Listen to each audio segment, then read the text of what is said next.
Thank you for joining me today. This is actually a trip down memory lane. I recently had these delivered to me by my friend and I covered them with fabric I had at the time.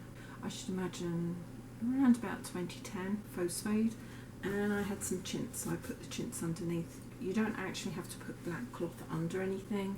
I just was using old fabric just to get rid of it.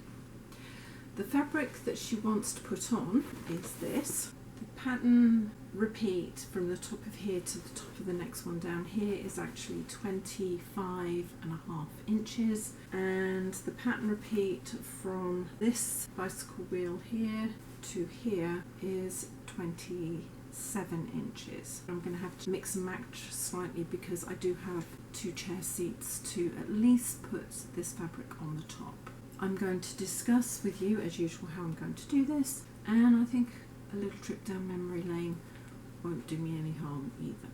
So let's get on with it.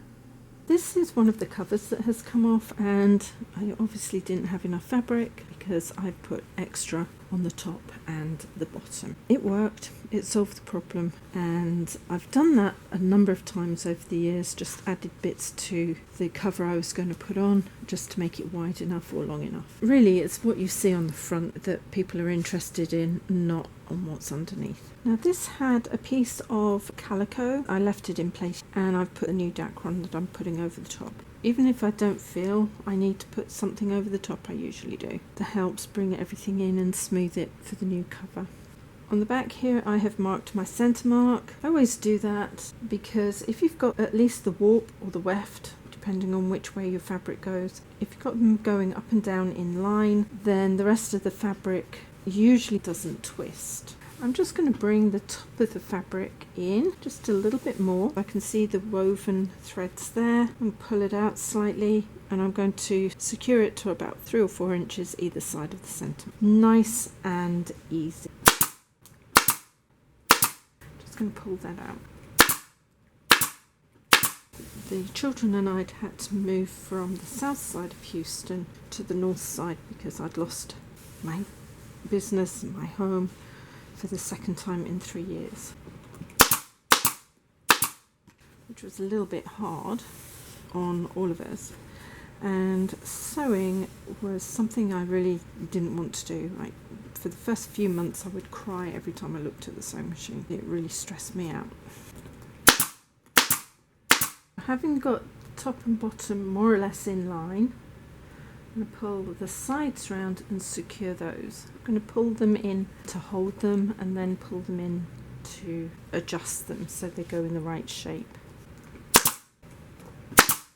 I'm going to pull it slightly further and harder in on this side. I'm not going to move that one just yet because I'm going to come back here. I'll take that one out in a minute. So we moved back to this side of Houston in the March after hike. I've just removed that and I'm going to pull it forward. And I really wasn't in a very good place. Every time I looked at my sewing machine, I cried. It was as much as I could do to get out of bed and look after the children. Just release this side. I'm going to pull this one hard in and do the same. I'm going to go either side of there and make it nice and even. I bump into this lady shortly after I've moved in, and she asks me to join the local ladies group. I'm really not into joining specifically ladies groups, being an expat or anything like that. I'd much rather be myself and join in where I need to. But she happened to mention to me that there was a Christmas do that she did at her house for the ladies of the club, and would I like to sell some stuff, because she'd sounded me out as to what I had done and why I was living there and stuff, you know, out of interest, which I'm always be grateful to her for. Along the back here I'm going to start bringing it in, because the back is here and the side is there. I'll start bringing it in with a little bit of rippling, but not too much, because I don't want it to be on the front side. Secure that. So my daughters and I went through the fabric that I had, because I had bolts of it. I had them in cupboards, I had them on the stairwell, I had them in spare rooms. I had hundreds and hundreds of bolts of fabric, boxes of fabric and trims. It's an asset. You're not going to just get rid of it if you can help it. And I ended up selling these bags. They couldn't be too involved because I really mentally wasn't there to make them. I just had to put something together and get my name back out there, I suppose. And I knew that. So I went, it was a 2-evening event, and I met an English lady. We were all over the place as English ladies. She asked me about what I did, where I came from, all sorts of questions that you usually ask when you meet a foreigner. And I told her, and she said, well, I've got slip covers that I want done, would you do them? And I reluctantly said yes, because I needed the money. And she was very kind. She bought the fabric from me, which allowed me to pay some debt to seal that one there. Having had me do the project, her neighbour came round, took my phone number, and then asked me if I'd be interested in working for her. Well, that's the same lady that I'm doing this for. So we go back at least 16 years now. And so getting this is like a little walk down memory lane, seeing the fabric that I had, doing one of my original upholstery projects, and seeing how far I've come since that time. I sometimes think that I'm not a religious person by any stretch of the imagination, but I do think that our lives, people are put in our lives for a reason. We might not always understand it at the time. As I'm older, I look back at that time and realise that although I said I was emotionally fragile and didn't have any health insurance, it's not like I could go and get seen to. So I had to work out how to get out of that funk, out of that depression, put meaning back in my life.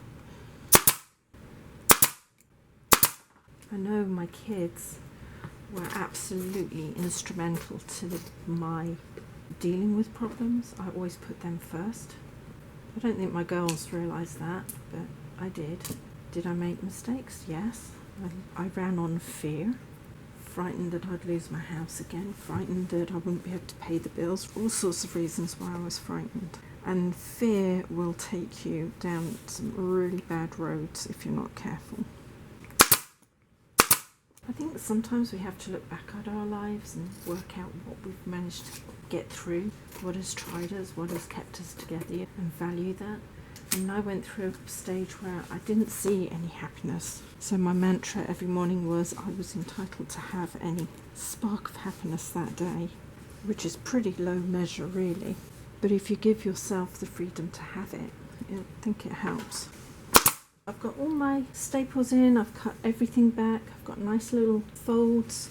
Looks pretty even on the front. I think that looks nice. I'm going to put the red on because I think that's really pretty. Line it up with the holes that are there and put it into place. My thoughts are sometimes we make decisions made on what we know, and tomorrow those decisions might have been different if we'd known something that comes through the following day. So don't castigate yourselves because you make a wrong decision. Sometimes there's no right or wrong decision, it's the decision you have to make. In hindsight, I've made plenty of bad decisions, but I'm still here. I'm still chugging along. I'm happy. Thank you for joining me on this project and a little walk down memory lane. I did manage to get 2 identical seats. And to be honest, I could have done all 4 the same, but because the pattern is so large, I chose those up from each other as I'd had to cut another 2 seat cushions out for different chairs out of the same fabric. So I had to work with what I had there. This was a bit of leftover fabric at the top, and I managed to make these slightly different. I've got the elephant showing, the tiger, the lady at the bottom. I did this one first. And if I thought about it, I should have put a strip of fabric down and then the elephant and the tiger would be a little bit further over, but that's okay. She wasn't expecting them to match. These were a bonus. The other cushion tops will be matching as much as I can. I'd like to say thank you to my friend for giving me the opportunity of doing these again, and if it weren't for her and other people, I would not have got back into the upholstery and sewing, which I enjoy quite a lot. I sometimes want to get out of it, but I'm still doing it. As I always used to refer to it, being emotionally fragile, I found something creative would get me out of that funk and help me. And then, of course, it would help the family because I wasn't in that deep, dark place. The other thing I've taught myself to do is to deal with it later. I've got bills this week, I don't get paid till next week. I will deal with the bills later. If I have a late fee, I have a late fee. C'est la vie. Try not to let things get on top of you is my best advice. And that's something I have learnt with coming back to this after those dark couple of years actually. It wasn't a month, it wasn't two, it was several years. If you'd like to see more from me, please subscribe, hit the bell button, and a few thumbs up would be brilliant. And in the meantime, take care. See you later. Ciao.